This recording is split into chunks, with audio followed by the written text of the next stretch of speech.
there's actually a side of me that goes, the way this year is trending, the way this team plays with toughness, attitude,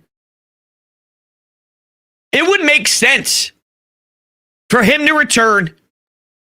He had the wrist problem. Maybe behind the scenes, you're able to stay in shape, stay in the condition you need to. It's not a leg. It's not an ACL. It's not an injury that keeps you off your feet. So if you're able to still keep your conditioning right the best you possibly can, because it was a wrist and a hand issue, then maybe it doesn't take as long to get back into game shape, although nothing compares to game shape except for putting your hand in the dirt and being in the trenches, for whatever it's worth.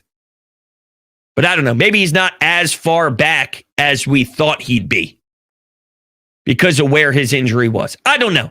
I'm speaking out loud here, hoping for the best and expecting him to make noise. I just don't know how much noise yet until I get a feel on exactly what he is at this particular time.